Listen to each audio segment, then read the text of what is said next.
ప్రభువును ప్రియరక్షకుడైన క్రీస్తు నామములో కొప్పాడ గ్రామ ప్రజలందరికీ కూడా మన యేసుక్రీస్తు నామములో వందనాలండి, శుభాభివందనాలు. సాయంత్రకాల సమయంలో దేవుడు మమ్మల్ని ఎంతో ప్రేమించి మీకు ఇలాంటి సువార్త అనే ఆశీర్వాదాన్ని ఇచ్చారండి. జ్ఞానం ఘోషిస్తుంది. సందడి గల ప్రదేశాల్లో, సంత వీధుల్లో, పురద్వారములలో, పట్టణాలలో, మనుషులు సంచరించే ప్రతి ప్రదేశంలో కూడా జ్ఞానం కేకలు వేస్తుంది, ఘోష చేస్తుంది, ప్రకటన చేస్తుంది.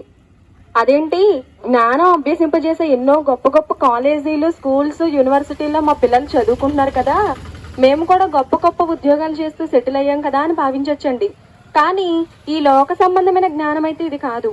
ఈ లోక సంబంధమైన జ్ఞానం ఏం నేర్పిస్తుందంటే, ఈ లోకంలో ఎలా బ్రతకాలో, ఎలా గొప్ప వాళ్ళం అవ్వాలో, దేహ సుఖాన్ని అనుభవించడానికి అవసరమైన వస్తువులు ఎలా కనిపెట్టాలో, ఇలాంటివి మాత్రమే లోక జ్ఞానం నేర్పిస్తుంది.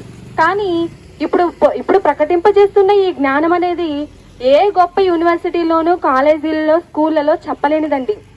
ఈ జ్ఞానం ఎక్కడుంటుంది అంటే, ఈ జ్ఞానం ఎక్కడో విలువైన ప్రదేశాలలో కూడా ఈ జ్ఞానం కనబడదండి. పోనీ జ్ఞానం కొట్టుల్లో అమ్ముతారా? పోనీ తెలివి ఎక్కడైనా షాపుల్లో కొనవచ్చా అంటే లేదండి, ఎక్కడ దొరకదు. ఒక వస్తువులో కొనడానికి ఇది వీలు లేదండి.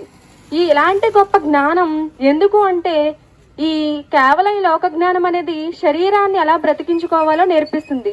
మరి ఇప్పుడు ఘోష చేస్తూ కేకలు వేస్తుంది అంటే, ఎందుకోసం కేకలు వేస్తుంది ఈ జ్ఞానం అంటే, ఆత్మ సంబంధమైన విషయాల్లో మనుషులు వెనకడుగు వేశారండి.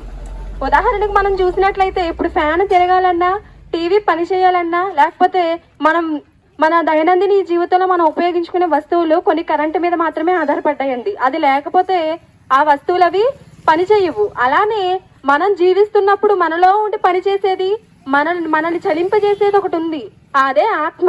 ఆ ఆత్మకు సంబంధించిందేనండి ఈ జ్ఞానం. ఈ జ్ఞానం ఎందుకు కేకలు వేస్తుందంటే, ప్రజలందరూ కూడా ప్రమాదాల్లో పడిపోతున్నారు. కేకలు వేసే పరిస్థితి ఎప్పుడు వస్తుందండి?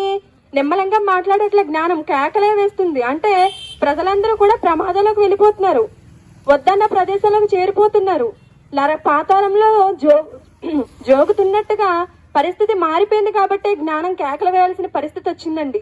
ఈ జ్ఞానం ఎందుకు అంటే, ఆత్మను రక్షించే శక్తి గల వాక్యమే జ్ఞానం. ఆ వాక్యమే శరీరధారియే కృపాసతి సంపూర్ణుడిగా మన మధ్యకు వచ్చిందండి. కాబట్టి మన మధ్యకు వచ్చింది. వెలుగై ఉన్న ఆ జ్ఞానం మన మధ్యకు వస్తే చీకటి తని గ్రహించలేదండి. మన మధ్య ఉన్న వెలుగుని గ్రహించట్లేదు. కాబట్టి ఈ జ్ఞానం మన ఆత్మను రక్షించేది. ఇది ఏ స్కూళ్లలో, కాలేజీలలో చెప్పలేనిది.